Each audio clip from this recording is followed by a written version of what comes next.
Hello guys, ഇന്ന് നമ്മൾ ഉണ്ടാക്കാൻ പോകുന്ന ഒരു അടിപൊളി ചിക്കൻ കറിയാണ്. ആദ്യം ഞാനൊരു മണ്ണിൻ്റെ ചട്ടി വെച്ചിട്ടുണ്ട്. അതിലോട്ട് ഓയിൽ ഒഴിച്ചു. ഓയിലൊന്ന് ചൂടായി വന്ന ശേഷം നമ്മൾ അതിലോട്ട് പട്ട ഗ്രാമ്പൂ ഇട്ടു. അത് പൊട്ടിയ ശേഷം ഒരു 2 സവാള എടുത്തിട്ടുണ്ട്, നൈസായി കട്ട് ചെയ്തത്. അതിട്ടിട്ട് നന്നായിട്ട് ഇളക്കുക. ഒരു കളറൊന്ന് ചേഞ്ച് ആകുന്ന വരെ നന്നായിട്ടൊന്ന് വഴറ്റി കൊടുക്കുക. അതിനുശേഷം നമ്മൾ ഇത്തിരി ഒന്ന് ഉപ്പിടുന്നുണ്ട്. ഉപ്പിട്ടാൽ വേഗം അതൊന്ന് വഴണ്ട് കിട്ടും.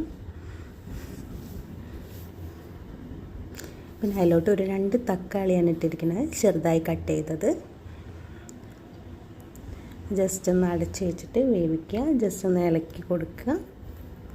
അതിനുശേഷം ഇഞ്ചി, വെളുത്തുള്ളി, പച്ചമുളക്, പട്ട, ഗ്രാമ്പ് മിക്സിയിൽ അരച്ച് അത് ഇട്ടിട്ടുണ്ട്. പിന്നെ പൊടികൾ മല്ലിപ്പൊടി, മഞ്ഞൾപ്പൊടി, മുളക് പൊടി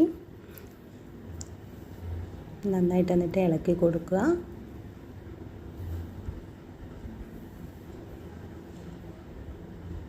പിന്നെ ഒന്ന് അടച്ച് വെച്ച് വേവിക്കുക. ഒരു 5 മിനിറ്റ്. അതിനുശേഷം നമ്മൾ കഴുകി ക്ലീനാക്കി വെച്ചിട്ടുള്ള ചിക്കൻ ഇടുക. അതിൻ്റെ കൂടെ തന്നെ കുറച്ച് മല്ലിയിലയും കൂടി ഇടുക. നന്നായിട്ടൊന്ന് മിക്സ് ചെയ്യണേ. എന്നിട്ട് അടച്ച് വെച്ച് വേവിക്കുക. അപ്പം അതിന് തന്നെ വെള്ളമൊക്കെ ഇറങ്ങി വന്നോളൂ. നമ്മൾ വെള്ളം ഒഴിക്കേണ്ട ഒരു ആവശ്യമില്ല. നമ്മുടെ ചിക്കൻ കറി റെഡി.